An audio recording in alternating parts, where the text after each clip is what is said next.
여러분 안녕하십니까? 다시 찾아주셔서 감사합니다. 오늘은 주성화의 탈북 스토리, 저번 시간 공안에 체포됐던 이야기에 이어 두 번째 체포돼서 북한 보위부에 끌려나갔던 이야기 해드릴까 합니다.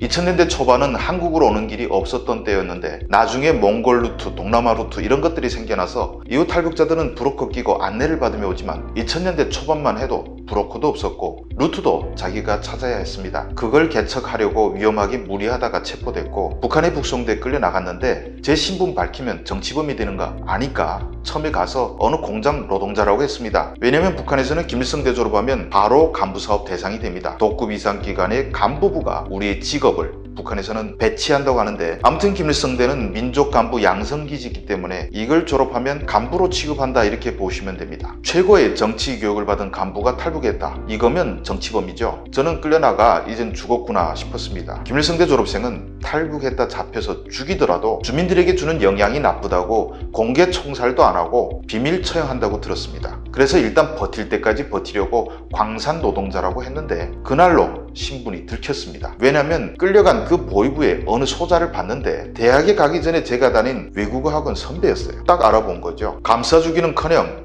반역자가 됐다고 펄펄 뛰고 더 못되게 놀았어요. 통일돼서 북에 가면 이 선배란 작자 찾아서 죄를 좀 물어야 되겠습니다. 아무튼 신분을 들켜서 정치범이나 중죄인만 보낸다는 더 윗선 감옥에 가게 됐습니다. 탈북민 중에 북송됐어도 여기까지 가본 사람은 몇 %밖에 안 될 겁니다. 그런데 거기 가니 대우는 더 좋았어요. 군 보위부는 5평 남짓에 30-40명씩 박아 넣어서 앉을 자리도 없을 정도였고 밥도 몇 숟가락 주었는데 여기는 한 감방에 몇 명 없었고 또 시래기 주기라도 좀 많이 주었습니다. 고문도 받긴 했는데 쪽팔려서 그건 다른 사람도 다 겪은 거니 패스하기로 하고요. 여기는 예심을 해서 정치범으로 종신수용소에 보낼 것인지 아니면 교양 개조할 기회를 줄 것인지 판단하는 곳입니다. 조사 받으러 갈 때마다 도망치지 못하게 발에 이 쇠줄로 만든 긴 원통형에 이렇게 족쇄를 차는데 뛰려면 관절을 굽혀야 하는데 이걸 허벅지까지 딱 끼면 달릴 수가 없습니다. 그런데 제가 있을 때 조사 받으러 가다가 보위부원 때려 눕히고 이걸 풀고 도망친 사람이 있었습니다. 특수부대 출신이라고 들었는데 대단하죠? 아마 한국에 오지 않았을까 싶은데 이 영상 보시면 연락 좀 주십시오. 처음 조사는 중국 내 행적 자세히 적어내는 것입니다.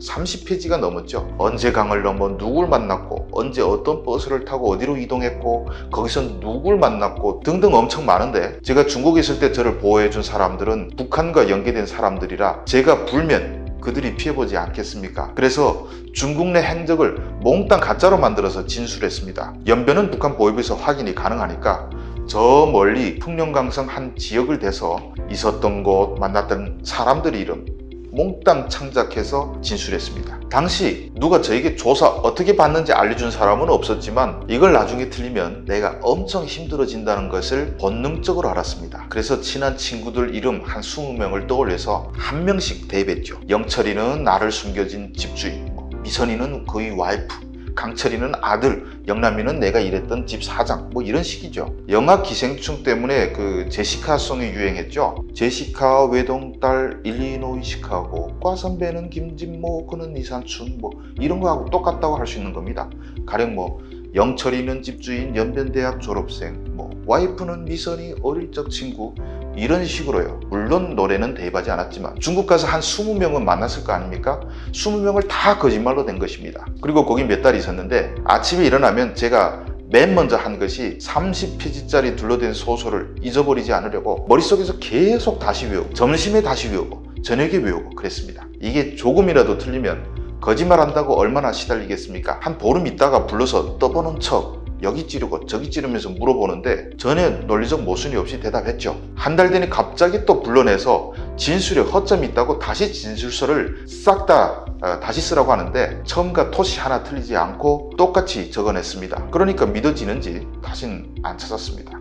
돌아오면서 속으로는 너희들이 아무리 보위부라 해도 내 머리는 뭐 돌이냐 이러면서 비웃었습니다. 그런데 나중에 알았지만 그건 젊은 저의 오만이었습니다. 뒤에서 보위부의 산전수전 다 겪은 모략가들이 저를 이용해서 어떤 꿍꿍이를 만드는지도 모르고 비웃었던 것이죠. 저는 당시 북한에서 가장 골치가 아팠고 어떤 일이 있어도 소탕하고 싶어 했던 반정부 비밀 조직을 소탕하기 위한 작전에 자기도 모르게 끌려 들어가서 미끼가 됐습니다. 썩 나중에 보위부의 음모를 알았고 남에게 피해를 주진 않고 빠져나왔는데 정말 다른 탈북자들은 경험하지 못했던 영화 몇 개를 만들 소설 같은 아슬아슬한 인생의 경험을 했습니다. 이건 민감한 이야기라 더 얘기할 수 있을지 생각 중입니다.